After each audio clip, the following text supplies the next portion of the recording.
Welcome back, Spurs fans, to the Scott Hepler Football Channel. If you enjoyed the video, make sure to hit that thumbs up, the like button, make comments. Let's have a conversation. Let me know your thoughts on the topics that we're going to cover. And then if you haven't subscribed, subscribe. Support the channel. We appreciate that if you do that. So today we're doing our pre-match ponderings on the Europa match coming up on the 11th of March, Spurs versus Dinamo Zagreb. So we're going to get right into that. As far as the injury front, the only injury that we really have as far as Spurs is concerned is still Lo Celso. He's still out. No time frame was given. Jose did mention that it's not the issue that's been keeping him out, so we don't know exactly what that is. He's kind of alluded to maybe his back or something, I don't know. But no clear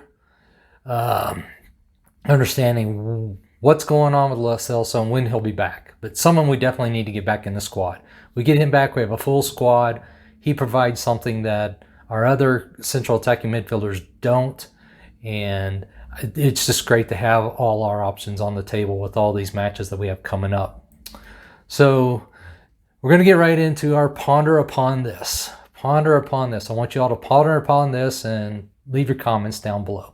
Should we rest some of our frontline players like Kane, Son, Bale, who have been playing pretty much every match for the past almost 2 weeks now, and give them a little rest in this match coming up against Dinamo Zagreb?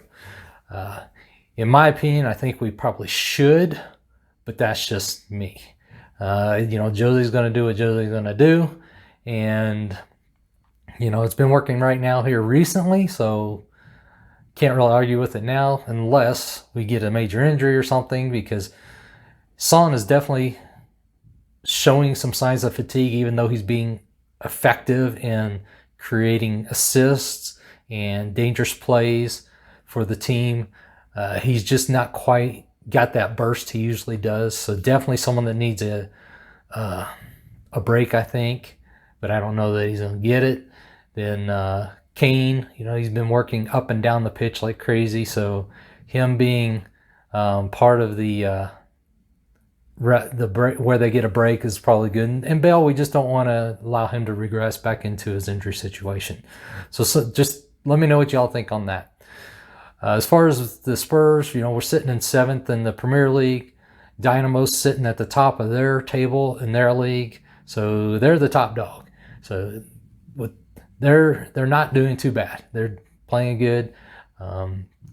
These two teams have met before, but it was about 2008. So it's neither of the teams have really anyone on the squad that played back then. So this is kind of all new as far as the matchup. And we did win that one matchup 10, 12 years ago, whatever it is. So, but you can't really take that and apply it and glean anything from it going into this match. So as far as the European matches, Dinamo Zagreb is unbeaten since they've been in Europa. They were in the Champions League, going through the group stages there, and then got knocked down to the Europa matches after the group stages finished up. So, but they're unbeaten. They've either won or drawn all their matches in Europa play. As far as Spurs, we've won all our matches except for one, and that was against Antwerp, and that was early on in the group stages, and we just kind of moved on since then. We do have a like opponent within the Europa matches that Zagreb and Spurs have played against, and that's Wolfsburg. Zagreb beat Wolfsburg both times they played them, because they played them in the group stage, and they beat them 1-0 and 3-0. And then we played them in the knockout round, and we beat them 4-1 and then 4-0. So there's a little comparative there that we can use to kind of glean a little bit of information from, how did Zagreb do against them? How did we do?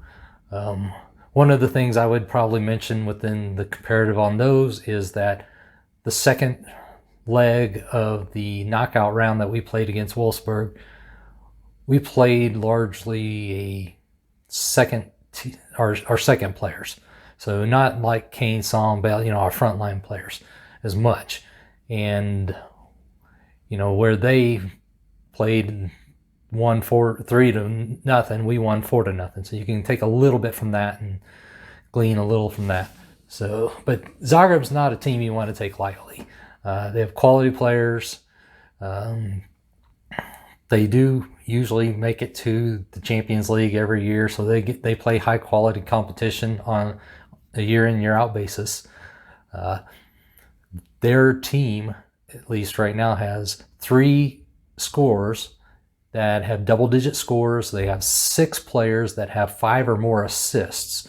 So, their ability to attack and score goals is pretty good. They can get out and score goals. And it's not just like you can focus on one person. So you got to watch the entire attacking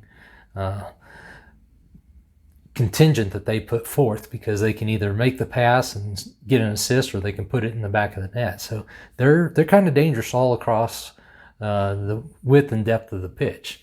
So they're definitely going to make it a challenging task for the defense, midfield, and the forwards to keep pressure on, not allow them to get in behind us, and not allow anything to go awry. Because if we give them opportunities, they definitely have the people that can take advantage of that. As far as the formation I expect them to do, I think they'll probably be in somewhat of a defensive setup. Looking back through their matches, especially in the Champions League against bigger teams like a Man City or some of the bigger teams, they typically go very defensive focused and work off the counter. So they'll run a 4-4-1-1 or a 3-5-2 or something of that nature, where they're just really going to make it difficult for you to get into their end and then try to counterattack off of that. So I expect that from them in the match. And but the way we've been playing, we've been breaking things down fairly well. But depending on who we have in there is going to have at least on our side, going to have a huge impact on how well that happens. This is, to me, imperative as far as the first leg of this match, because they're coming into our house, limiting their ability to score. Whether we win or tie or whatever that is, we need to keep them to 1 goal or less, because we want to keep their away goals down, and we don't want what happened to Juventus to happen to us, where they get enough away goals and then we end up on an aggregate tied, and then it comes down to away goals and they beat us that way. It's better if we can at least have a strong defense, even if we don't get out and score 3 or 4 or 5 goals to get a big lead. I think keeping their away goals down is huge for us. And then we can see where we're going into this next match on the second leg, because we've got a big game coming up on the weekend that I think is imperative that we have a very strong team. It's the North London Derby against Arsenal, and you know what those are. You can just throw all the form of each team out the window pretty much, and just they go at it. And so it's really hard to just gauge what's going to happen in that match. So I think our strongest team needs to be out there for that. So let me know what you all think. Got the pre-match predicted ponderings coming up here shortly with the lineup that I think Jose will probably throw out there. But let me know what you all think about this, where you think we're going to be at. I personally think that we're going to come out of this with a victory. I think we're going to win 3-1. Let me check. Yep, that's what I put down, 3-1. So I think we're going to win this match at home 3-1. I think they're going to get a goal, though, because they do have some good attacking prowess. But let me know your thoughts there. And then check out the predicted ponderings, where we talk about the lineup that we think Jose will do, plus with little thoughts about who we think should be in there, too, at certain points. So let's go and have a good match tomorrow and get the win. Come on, you Spurs.